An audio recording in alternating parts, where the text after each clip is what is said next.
Hey, hi guys, welcome back. So this is just kind of a bonus message, and this is for thank you so much for being here, Be Hot, you sweetheart. But this is a bonus collective message. I'm going to pull from one of my own decks now that I've created. It's always for this channel. I like to do a collective message, and you guys get a chance to throw a comment in the comment section there and tell me if there's a topic you'd like me to tell a story about. Today we did one that was fun and kind of like all about pets and such, and that was a really fun one. But I wanted to do one other bonus that comes out of my own deck today as well. But still, feel free if you want to drop something in the comment. Maybe tomorrow we'll do maybe we'll select whatever your comment is. All right, so we've got career and talents. So that's what we're going to focus this message on. Okay, this is for all zodiacs. It's just a collective message, and I do this style on this channel only. Okay, it's something I wanted to do for a long time. I've had this channel for about 2.5 years. It's mostly a vanity channel for my dog Aries, and now we're doing one other kind of collective message here too. So for career and talents, we've got the Star and we got the Temperance card. So first off, someone may be really good at putting together puzzle pieces, and that could be a highly translatable skill. They may be downright gifted. This could be somebody who, when they were young, they read a lot of, like whodunit murder mysteries, and they were really good. They got really good at predicting or catching clues, paying attention to things, noticing the thing that stands out. One of these things is not like the other, the thing that would pop out to them. They might have been really, really skilled at paying close attention to, in a storyline, what stands out. Aha, there, I'm going to remember that. They could have been someone who always liked puzzles. They liked solving things. They liked recognizing patterns and got a great amount of joy out of this. For some reason, I want to say somebody's also been an excellent quilter. They may be really good with putting together color patterns. They could do really exquisite quilts, the kind where it's like, people make full-on landscape, pictures, but out of all these billions of little pieces of material that already have different prints on them. It's such a beautiful mind that can do things like this. These talents, these gifts, they're so translatable, because this could now be a person who, say, those skills that they have to do amazing quilting, to see patterns, the skills that they've picked up to, figure out the whodunit mystery, the person who is attentive to the subtle little details. That is a person who can take, you notice that we have like this huge whirlwind, and she's wearing a ship on her hair. It almost looks like, in the middle of a tornado, she's the eye of the storm. When something is completely mysterious, she can put the puzzle pieces together and get the overall gist of something. Maybe not the minutia of it, but she's able to piece things together primarily with gut instinct. We have a person who their entire life has been honing their skills. They've been honing their abilities. They've been paying attention. They didn't know that some of these, hobbies that they were drawn to, their active mind was actually like practicing, developing abilities that then would become translatable career path skills. But you put those kinds of things together, and now we're telling the story of a character who could be really good at things that require high levels of problem solving. Like, let's say a wedding planner. That's a great example of somebody who's got a lot of moving parts.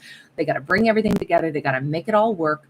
And if they can do that, you better believe this is a winner, right? This is a person who has the foresight. This is a person who can figure out how to lay out the tables. This could be somebody also who has to run like a major company. Say somebody who, I know this is strangely specific, but someone who like works on a cruise line, and they do all the ordering of the food and all of the arranging of when it's going to get delivered, how is it going to be, stocked in the storerooms on a gigantic cruise ship. I mean, that is so much work. This is an incredible level of attention to detail, combining with like patterns, seeing how things can fit together. There could be a certain level of like geometry involved in this as well. And I just say that because of those puzzle pieces. But I think this is translating into a character who has tremendous gifts. By the way, we have Aquarius, so they're very logical minded, but we also have Sag there with that Temperance card. So they're also, they have a lot of drive, a lot of passion. They actually really enjoy this kind of thing. So they've probably found a career path where they could use those skill sets.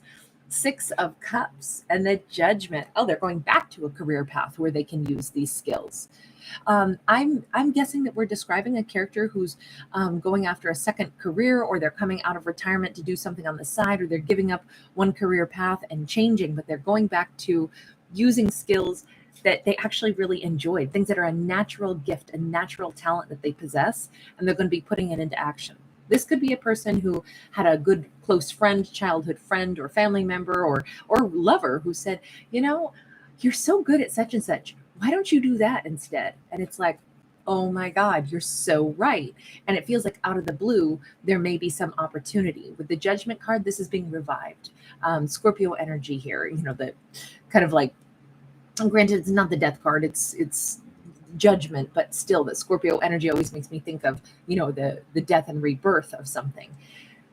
Here we actually see little bones scattered all over the place, and we see, this angel rising from the mortal plane. It feels like our character is going back. Maybe they're going to start working with a friend or family member, or go back to a career path that they loved. But I feel more like they got a friendly nudge from someone who knows them well, somebody from their past who said, how come you never did such and such? You were always so good at that.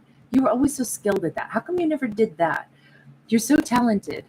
Now, this doesn't have to be somebody doing a job like working for money. This could be somebody who has a ton of talents that's going to be utilizing them in some avenue of their life. It could be like community project, donating time and energy, doing some charity event, being an organizer for that, or just playing a role. They're playing a role in something that they have a natural gift for. But I do think that a friend or family member, or somebody who loves them and knows them well, this does look like little friends, have said, you know what you should do? You should do that stuff that you were so good at. Nobody could do that like you. And I think it reminds this person of these forgotten talents. It reminds them who they were. It reminds them like what they used to really enjoy. Who works with food? Nope, I see your message out there. Yeah, I like the fact that maybe somebody is going to be hosting a big party, a big event, and there's going to be like, I know how to cook for 150 people that are going to RSVP, but then probably what 5% won't actually show that. And then the other 7% will come in late. So we got to time stuff, but I know how to do all these moving parts. You're right. I know how to do this. I know how to cater. That's a tremendous skill set to have. But I just think it's sweet that this is a skill set that is that our characters being reminded that they have it first off. And now it's coming into play. How do they feel about bringing these skill sets into their life now and actually, being ready to start using them? I feel like, there we go. Listen, I feel like I want a more detailed deck. How do they feel about these things popping back up in their life? That Six of Cups in the upright says it's happy nostalgia. This is a good thing, not a bad thing. We have got sideways the Two of Cups. So this really feels like a food-related event, doesn't it? A party, a celebration. Maybe somebody's going to be hosting a family event. They could be hosting a wedding. They could be, whether or not they're a true event planner and wedding planner, doesn't matter. They have a natural talent for it.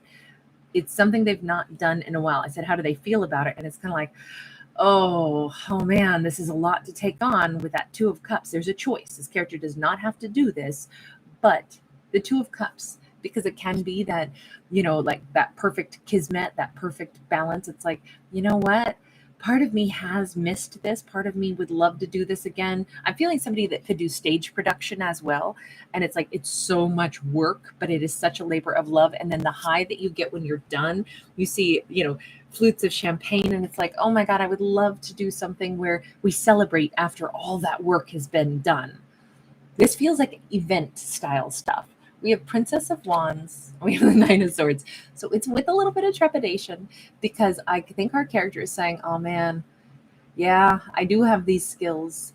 It's just, I know what I'm in for, and there's going to be so many moving parts. I know that at some point, the skills that I have, the task that they're going to be applied to, it's going to be like being in a wind tunnel sometimes, where there's so much that has to be done all at the same time, and that so much can go wrong. So you get that like that high of like, this is so stressful, but at the same time, I almost feel like this character is hungry for that buzz. They're hungry for that adrenaline high.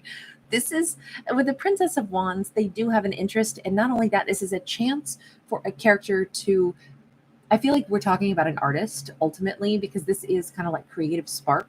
And they see it as like, oh man, I do have this other like magnum opus within me, these other ideas of things that I'd love to. I like to challenge myself. I have this artistic vision. Once I've got it in my head, man, it's got to come out of me. These talents that I have, I do have to use them. Otherwise, I get great ideas that go round and round and round in my mind, and I can't get them out of my head. I'll be dreaming about it, for goodness sakes. I already am dreaming about it.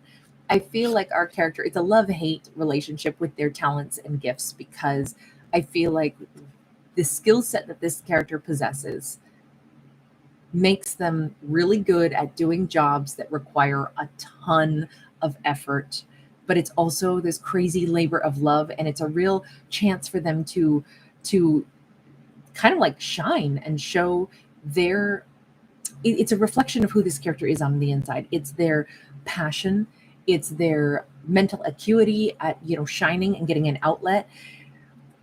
It's also this person has a little bit of adrenaline junkie thing, but not meaning that they're adrenaline junkies like they look for risky behavior. No, it's just like Salt and Pepper said, they work best under pressure.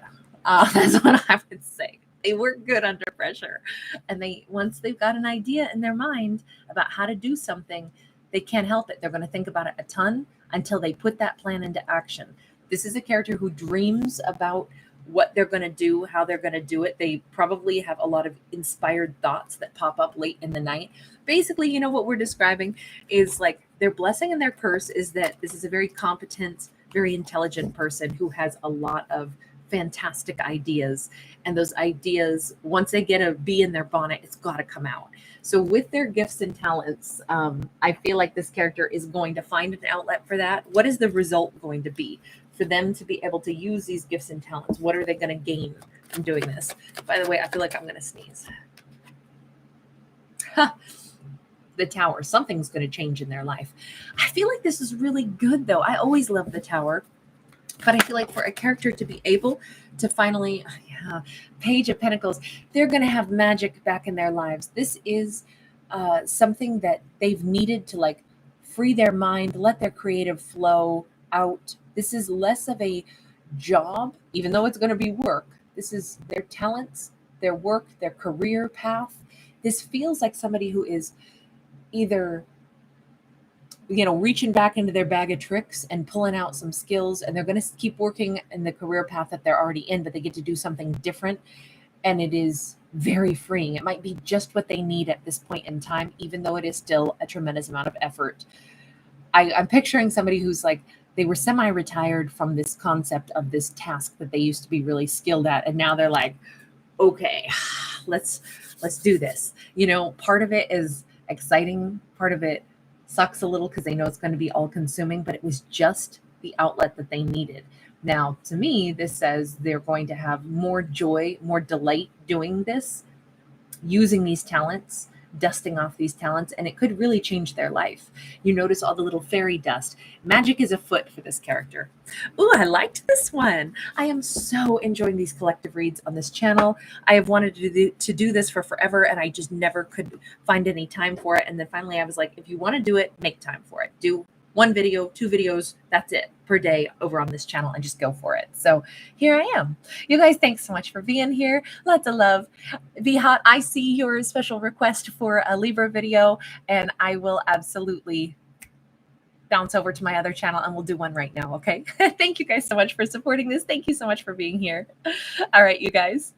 What, Jimmy? The only thing dogging is Titus. When I don't see the end of your comment there, Jimmy, but Thanks for popping by. Hey, Don, good to see you. Hello, Mexican. How are you, sweetheart? Hi, Patricia. Rehab, good to see you out there. Signs and things. Oh, procurement. Is that the arena that you're thinking this character might work in? I totally understand that. Yeah. All right, you guys take care. Bye, guys. I'll see you in the next one. Well, I'll see you on the other channel.